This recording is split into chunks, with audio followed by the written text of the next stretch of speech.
G'day everyone, it's SDS SuperCoach, providing SuperCoach content for you. So you can check me out on Twitter, Steve. I've had a bit to drink.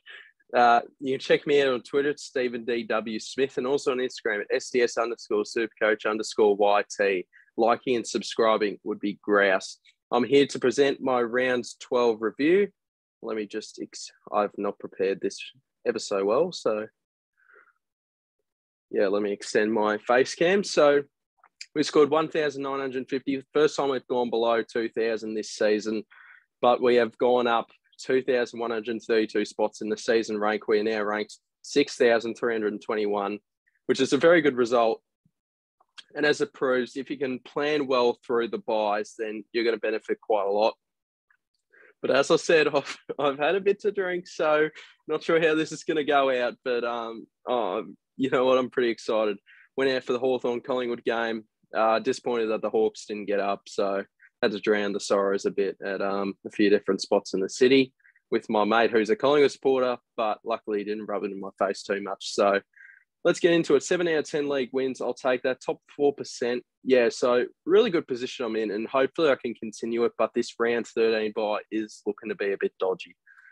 So I'm not sure if I'm going to hold this rank, but obviously, having 20 players this week certainly helped out because I could cancel out McComb and McDonald's score. So that obviously helped, which meant my lowest score this week was Greg Clark. I mean, bloody Sean Darcy nearly got cancelled out this week, but it is what it is. So let's go over this team. So James Sicily, 98. I'm pretty sure that's the lowest score he's had since entering my side. So, and to be fair, that was only a few weeks ago. But yeah, Sicily can't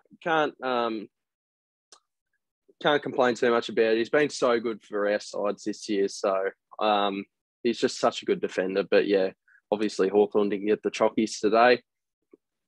Jordan Dawson has now become my D2 and he scored 106. He's just so consistent, this man. I love it. Yeah, he's been grouse this year. And yeah, he's been very good ever since entering my side, but he now has the bye. I'm not sure how long this is going to be because I don't know how well I'm going to go while being a few drinks down, but it is what it is. Jack Crisp, 100, very solid score. His ceiling, we haven't seen a massive score out of Jack Crisp. You can guarantee a 95 to 105 for him at the minute, and obviously that's fine. But yeah, obviously we'd like to see a bit higher scoring from here, but well, can't complain too much. He wasn't bad and hasn't been bad since round one. Jaden Short, oh yeah, no point talking about him. He didn't play. Paddy McCartan, 95, very solid score. I'll take that. Yeah, you know what? I might be going DR's route, and I really want him to stay in my side for the rest of the year and be my D7 and F7 cover. Obviously, I'd have to use a loophole. I'd have to bring in a loophole. So we'll see how that goes. But hopefully that can happen for me. Considering a lot of these other premiums as well are coming down in price, I wouldn't mind if there's any chance that I can just keep McCartan for the rest of the year. Sam DeConnick, 73. He is just a young gun for the Cats. And that's weird to say. But yeah, he's just a gun. He's top 5 in the in my opinion, he's top 5 in the Rising Star. He's just been fantastic. Just down back, he's slotted in fantastically in that Geelong back line, taken Lockie Henderson's spot. And Harry Taylor, I guess you could say, but he was retired last year, wasn't he? So Hewitt and Ware didn't play. Sorry. Ugh, this is going to be rough. Clayton Oliver, 134. Yep, very solid once again. He copped a tag from Rowbottom, but it was just a defensive sort of move there by the Swans and Clayton Oliver. I mean, it obviously worked because Sydney won, but Clayton Oliver was able to shrug it, and he would have been a very solid captain score. Lachie Neale, 87. I didn't watch much of the Freo Brisbane game. We're at a few different pubs. We were searching around there, but we watched bits and pieces here and there. I wasn't obviously looking at it too seriously, but 87 is a bit disappointing from Neale, especially if he had the captain on him, but is what it is. Rory Laird, 136. I had him as my captain. He was playing up against West Coast. There's been a trend the past few weeks with just superstar players against West Coast that just haven't really delivered against West Coast, and I think it's because the reputation. But Laird, he will grind from minute 1 to minute. How many minutes are there in a game? Is it 120? Minute 1 to minute 120 against West Coast, and he's just that sort of player like that. Loves getting the pill, and it was fantastic to watch. Even though I napped halfway through it, but it was good to see Laird, and finally good to see a good captain score. Jack McRae, 107. Just these Bulldogs midfielders, just Russian roulette at the minute, isn't it? Just tough to see. Just really get any gauge on Bulldogs midfielders scoring well. So it's a bit tough. And yeah, he's been in a real rough patch. Wouldn't put the captain or vice captain on him anytime soon. Tuke Miller, some people ballsy enough to put the C on him, and fair enough. I mean, it was against North Melbourne, so, but yeah, fair enough. 167 paid off very well. And nice to see Tuke Miller get a grouse score. I mean, hopefully, as we saw in the second half of the year last season, hopefully he can recapture that form and do similar stuff for the rest of the year. It'd be nice to see for Tuke Miller. Brayshaw, now, as I said, I didn't watch much of this game, but I saw his post-match interview after the game. Obviously, there was no audio in the pub, but he had 39 touches. I'd just love to know why. Let me know in the comments down below how it's only converted into 113. Like, that just seems super low for a 39 possession game. Did he turn it over a lot, give away a lot of free kicks? I don't know. Like 301, 113 just seems super low. So just let me know down below if you know the answer. Robbie McComb, 43, scored in count. He's probably going to get traded this week.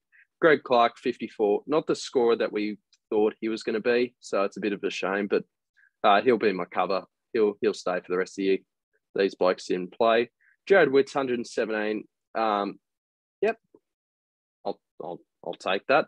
Very solid score. Now, Sean Darcy, what's going on here? Because that is really what's cost me here, because bloody hell. I might as well bring it up now.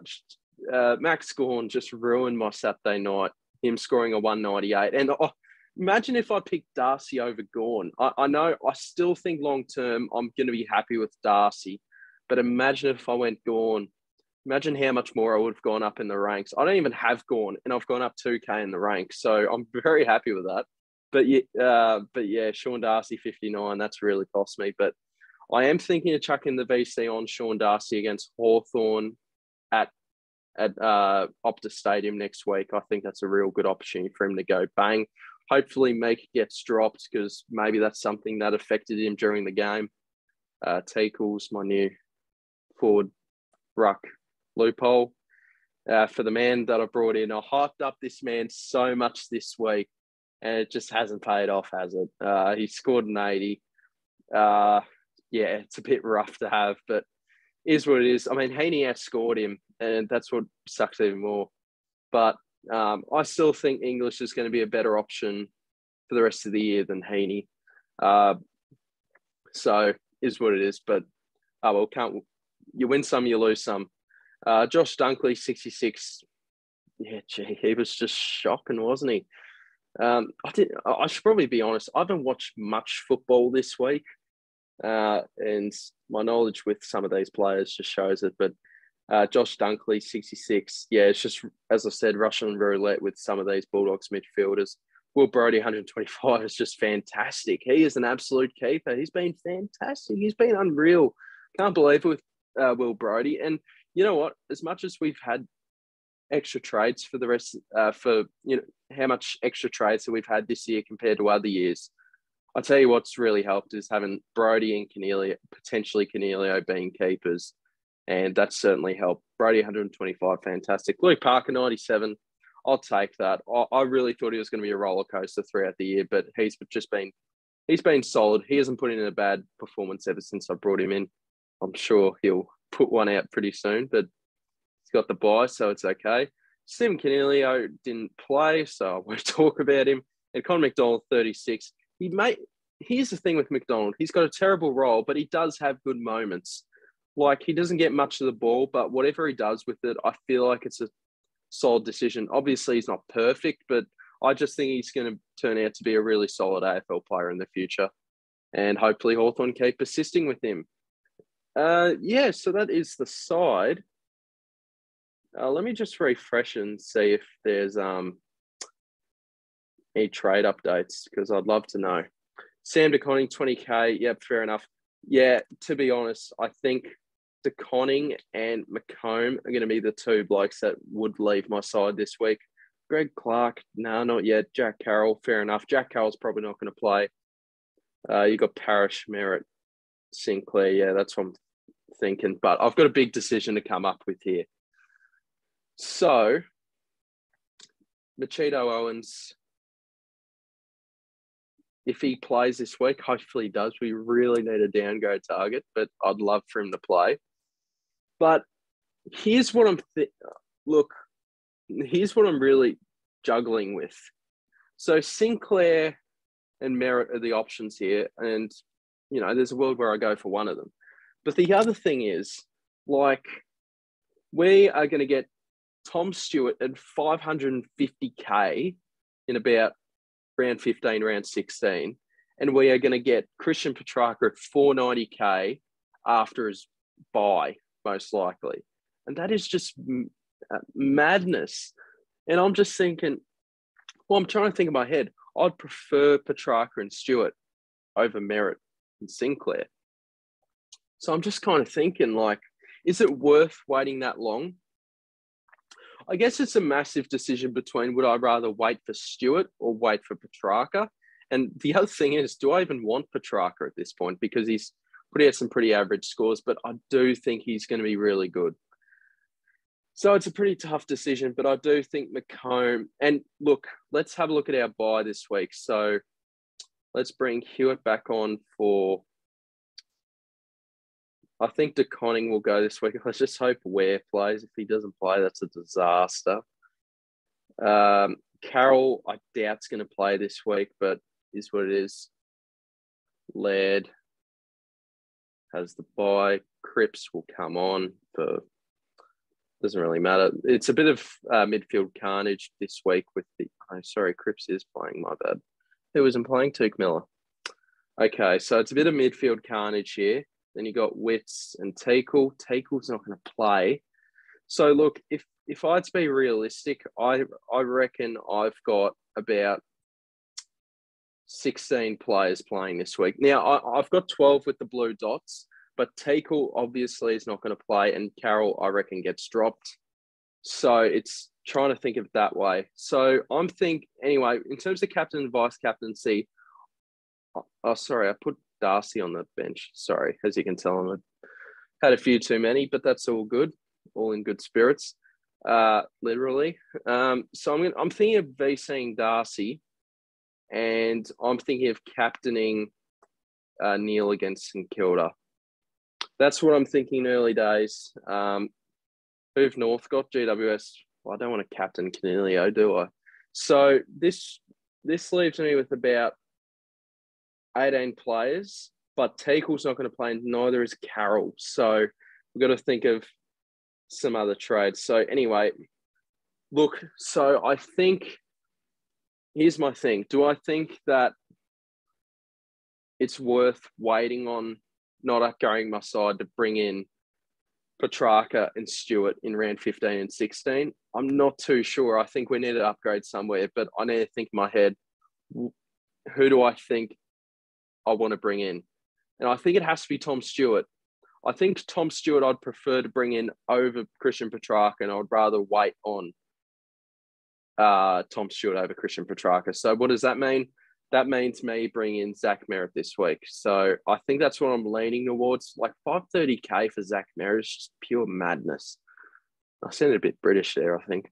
Anyway, McComb's going to go out, and as much as I love DeConning, he is also going to come out of my side. And I think what I'm going to do is, oh, wait, how am I going to do this? Wait, no. Oh, of course. I don't have a defender here. So Does that mean I have to bring in Sinclair? No, wait. Can I bring in? Oh, how much? I should probably know this, but how much? So Sinclair's averaging 113 for the year. This shouldn't be the way to do it, but how much is Merritt averaging? 106. What's his scores been this year? Because I kind of want to bring in. He's solid. He scored 57. Yeah, it's something I could consider. He's had the history in the past as well, scoring good premium numbers. So I think Zach Merritt's a really good option. Wait, so does that mean I have to bring in Sinclair? Because now that I realise I don't have a defender to loop into the back line. Shit. Does that mean I have to bring in Sinclair? I really want to save up for Tom Stewart. How much money does that leave me? 144. Fuck. I haven't really thought this through. I kind of forgot about that. Unless I don't trade out the Conning this week, but I feel like I should. Hang on. Let's reset this whole situation here. And maybe let's think of another trade. Is there anyone else that could go out? That's what I'm trying to think. I think McComb does have to go, though. Maybe I'll leave DeConning there. Well, this is really tough, man. I feel like it has to be McComb and DeConning. As much as I love DeConning, I feel like they both have to go. And what does that mean? Look, that probably means bringing in Jack Sinclair over Tom Stewart for the rest of the year, which does pain me to do because I would have loved Tom Stewart this year. Maybe I could move Sinclair into the midfield. Wait, no, sorry. Let me sub Sinclair over there. And I will bring in Machito Owens, I think. Let's just pray that he plays this week. So a couple of St Kilda boys I'll bring in. I think that's my plans. Look, I would have loved to have brought in Tom Stewart this year, but might just be a bit too tough. It might just be too long of a wait. As good as Stewart is, and I'll love Stewart. I would love to bring him in this week, but it's just a bit too hard. So how much does this leave me? 1, 2, 3, 4, 5, 6, 7, 8, 9, 10, 11, 12, 13, 14, 15, 16, 17, 18. This leaves me 18, but obviously there's no players to cancel out for this week. So that's a bit concerning. I'm worried there might be a slight drop, but to be fair, I think a lot of people are struggling with this buy. So I might have a little drop in rank, but let's just hope that Carroll somehow keeps his spot and maybe, or Teakle randomly gets a game. But look, that's what I'm thinking. Would there be one more move I'd make? Look, there's no other downgrade options this week. So I think this has to be it. People are trading out McCartan and Clark. I'm keeping Clark for the rest of the year, and I really want to keep McCartan for the rest of the year. So, look, I think they'll do it, guys. Let's just have a look at the SDS SuperCoach League as we always do each week. Kenny Bomber just bloody got me. Just got me, didn't he? By 30 points, you bastard. But well done, mate. Well done. And let's have a look at the SDS SuperCoach League. So I'm still in 7th. Fair enough. Brad's still on top. Then you got Danger Zone and Jordan. Oh, they somehow drew. We had a draw in this league. Button Stitches and COVID is great. Gee, that's very interesting. Where's Bomber? Oh, he was 16th of this round and I lost. Oh, but well done. Well done, Kenny, mate. Wonder what his rank is. Oh, he's 40K. Oh, well, good on you, mate. Well done. You got me up there. Must have planned pretty well throughout the buys. But, yeah, Kenny got me up there. And the league's looking very, very good. So I wonder who I play in round 13 in the SDS SuperCoach League. Let's have a little look-see. If my Wi-Fi's had a little trouble this week, so I apologise about that. If it can bloody load, COVID is great. I'm playing this week. He's actually pretty high up, so it'll be interesting to see how we go there. And another thing I'll point out, I'm playing DR this week. Oh, it'd be a huge win to get up against the great man. He's a wonderful bloke. SuperCoach with DR. He's just a ripper bloke, and I'm sure it'll be a good matchup this week. So thank you guys for watching. Hope you guys have had your footy side win this week and a good week in SuperCoach. I'll see you in the next video, more sober. Cheers.